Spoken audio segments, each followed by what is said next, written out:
Hi, everybody. I'm James, and welcome back to Mask and Tape Treasures. First and foremost, I want you to like, subscribe, and leave me a comment if you like. And bless your brother on this cash app, okay? Bless me with it. All right. Okay, today's subject is vehicular residence. Vehicular residence. All right. Y'all may not believe it, but there's 140,000 people living in their cars here in America. Okay? That they live in cars, vans, RVs, and campers. Yeah. And in spite of most of them, they swear by living in their cars. They say it's the best thing since sliced bread. But it's not. It's not. But most of them can't be tracked because they move around so much, okay? And you're going to move around a lot.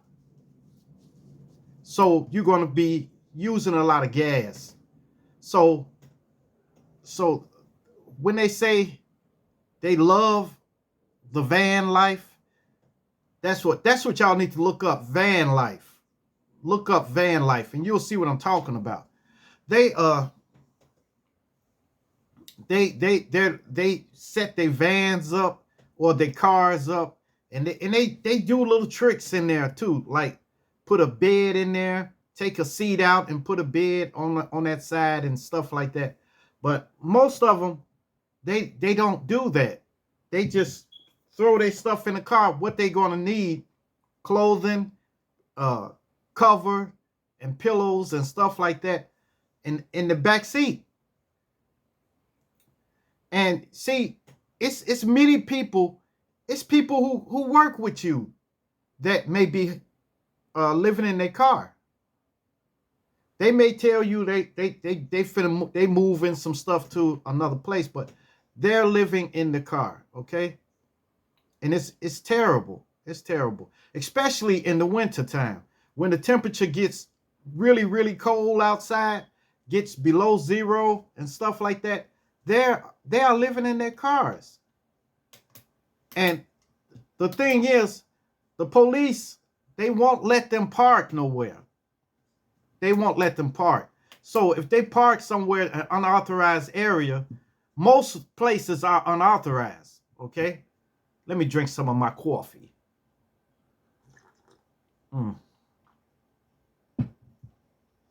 Most places are unauthorized, okay? So they can't park. So when they park somewhere, they stay there for a couple of hours, then the police will come up and say, hey, you got to move. This unauthorized area, you got to move from here. You got to move from here.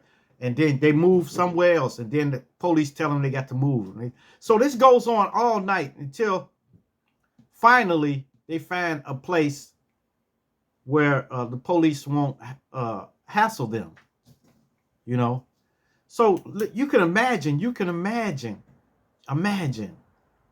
constantly having to move, constantly have to go somewhere.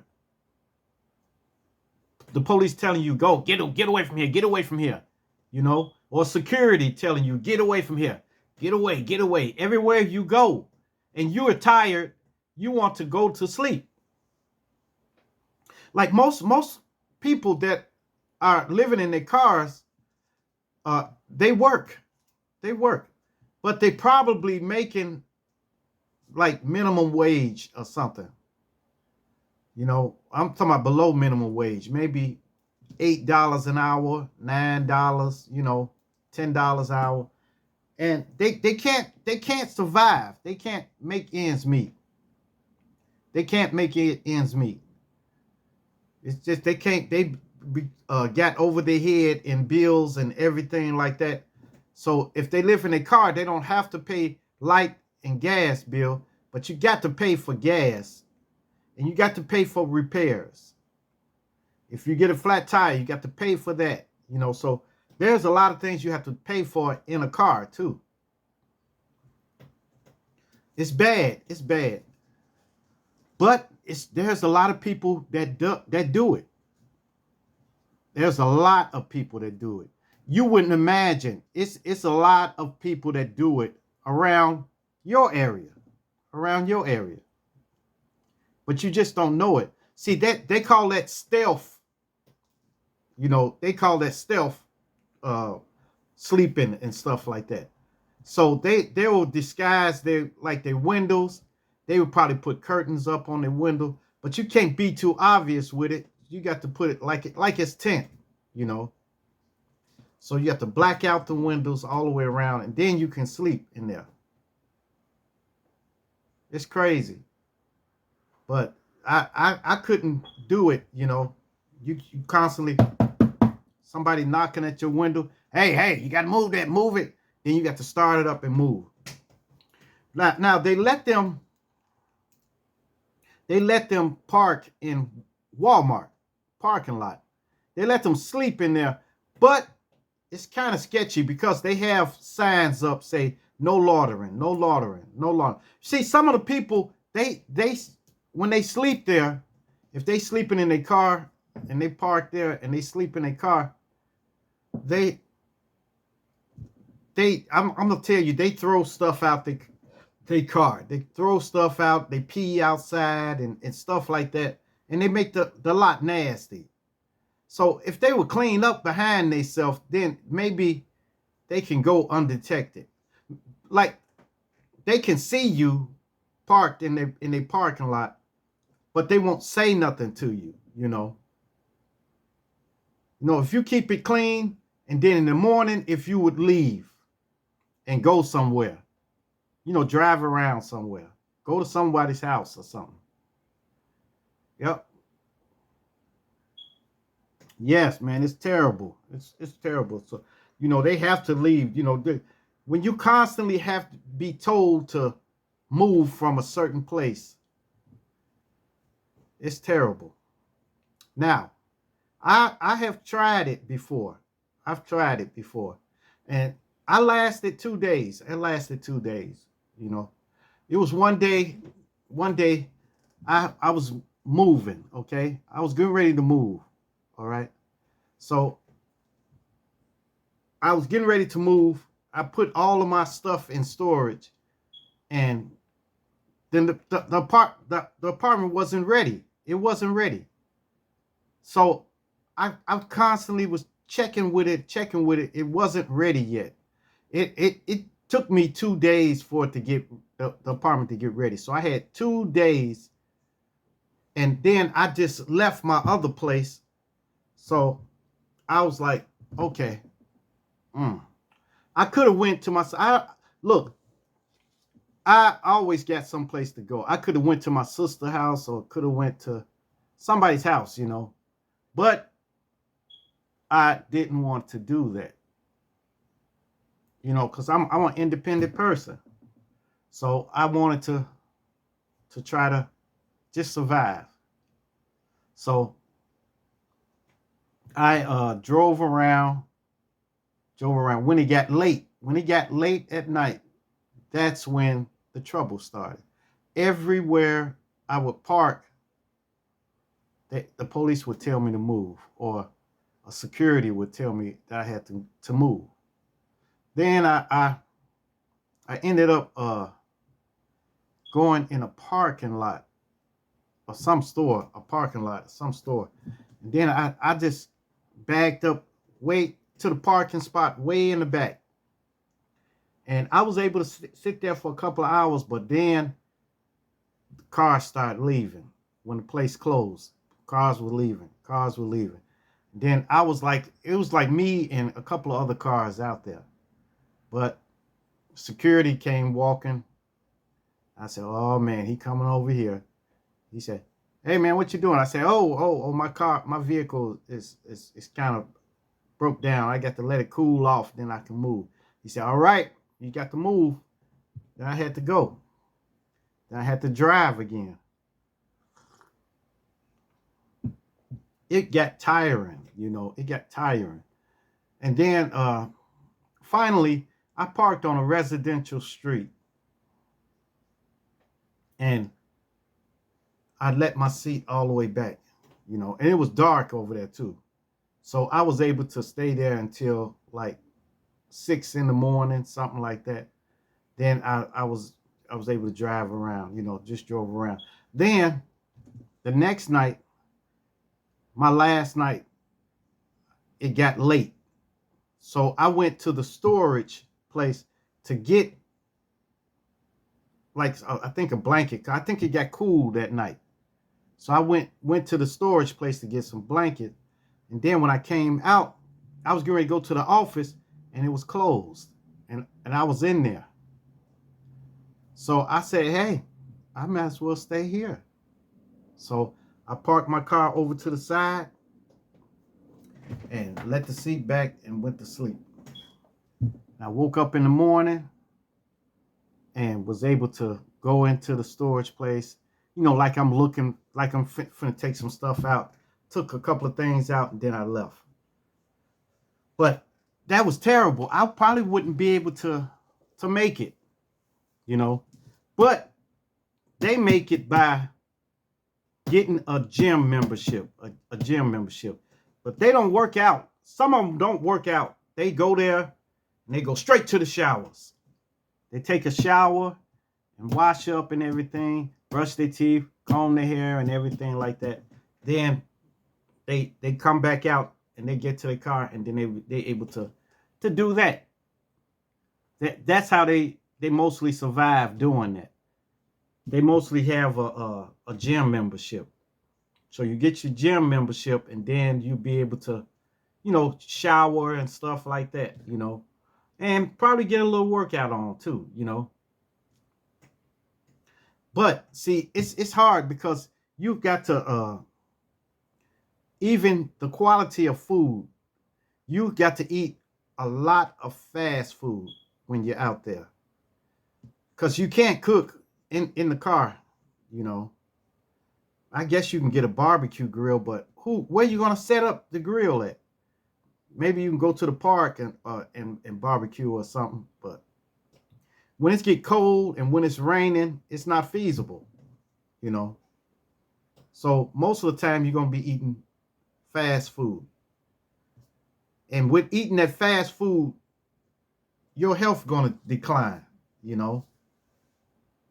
So I wouldn't advise you to sleep in your car. Like, go to a relative. Go to a relative. Tell them you're just gonna stay just for a couple of weeks or something until you find you a little apartment. If you can't afford it, then get you a 1-bedroom apartment, a studio or something. Anything is better than being out in the elements, okay? When it's real hot outside, man, it's terrible in the car. But people go to the library. They go to the library. They come in there and they sit in the library all day until the library closes. Then they go to the car, then drive, But you got to keep your car gassed up. So if you see, the thing is, they can't get food stamps and stuff. They can't really get their Social Security and stuff like that. They can get it, but they got to use somebody's address. But if you don't have family or friends like that, where's you gonna have them to send everything to? But the food stamps now, they have they put it on a card. So it's a debit card like. But you have to have an address, a physical address, before you can get all of that. And if you go in there and don't have an address, then, you out, But, a lot of them, they get food stamps and stuff like that, or Social Security checks. They have to they got to get it. But if they don't have no address, they won't be able to get it sent there. Yeah, it's bad, man. It's bad. Yeah, I've known a lot of people. One day it was where I worked at, it was a guy, and he used to come to work every day. He come to work. He would come to work, and he would work too. And he would stay over. If you needed him to stay over, he would stay over. He would get overtime. He was busting them in their A, getting overtime. And I said, well, we're gonna call him Marcus. You know, I don't want to tell that man business out. Marcus was he would come in there, and then one day he's supposed to have been gone, but I didn't see him come past because it was one way that all the employees left out. They left out through the employees' entrance, okay? And he didn't leave out. So it was getting late. And I said, where's Marcus? He said, he's still in here somewhere. I said, well, he's off now. We didn't need no overtime. We didn't know, you know. So I walked around, and I walked down in the basement. And then I walked into the men's restroom, the men's locker room, you know. Well, locker room / restroom. So I walked in there, and then way in the back on one of the benches, there Marcus was sleeping. So I woke him up. I said, hey, Marcus, man, what you doing here, man? You're supposed to be gone. You fell asleep back here. He said, oh, well, I really, I don't have nowhere to go. I don't have no. He told me. So I just told him to come out of there. And we walked upstairs, and I told him, I said, hey, look, I'm going to put you in a room, okay? You can get you some sleep, but you got to find someplace. You making enough money. You making well enough money. And we're going to get our checks in a couple of days. So I can look out for you, okay? I'll look out for you. And I looked out for him for 3 days. Every time I would put him in a room that's not occupied, you know. So after that, he still was doing it. So I couldn't do it no more. I told him, I can't put you in a room no more, man. We got the rooms are full. Okay. Then he was back in the locker room sleeping.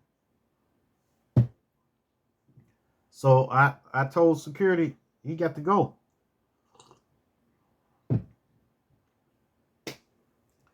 Man, out the goodness of my heart, I did that. I did that for 3 days. But after that, I could not do it because then it would adversely affect me. You know, it would affect me sooner or later. So I told him he got to go. So finally he walked up, but he didn't have a vehicle or nothing. So he was just out there. But he came to work every day, but it's terrible.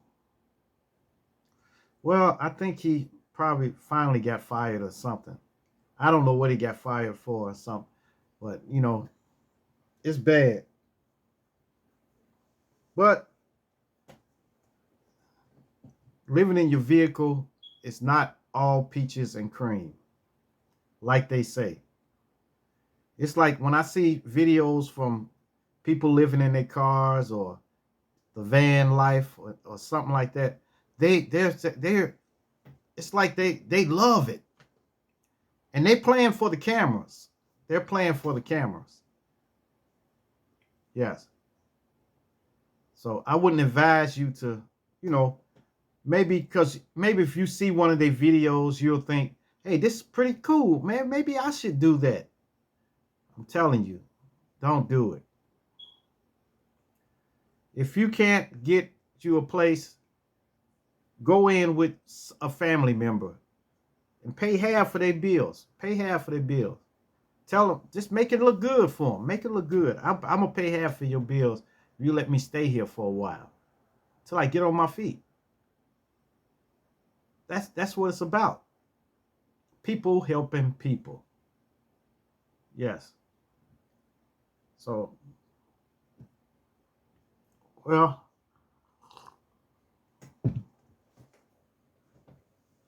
yeah, I'll never do that again. I never do it. Well, I was looking at those videos and stuff, and man, I thought it was good. It would have been good if I didn't have to drive around so much. Drive around. It probably would have good if they would let me park on a street and then get some Z's. That would have been good.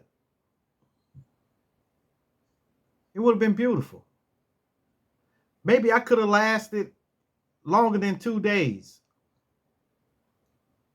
You know, maybe I could have lasted a week. But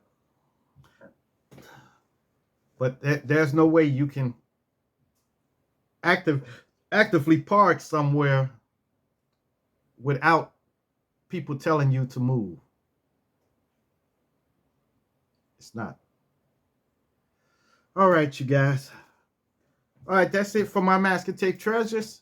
Make sure you like, subscribe, and leave me a comment if you like. And hit that bell notification. Hit that bell notification so that you know every time I upload a new video. And share, share, share. Share my videos so that this gets around to everyone, okay? All right? And subscribe to my channel. Subscribe. All right. That will make me happy. It would. Subscribe. All right. Peace. Adios. Salamat. Chair dance.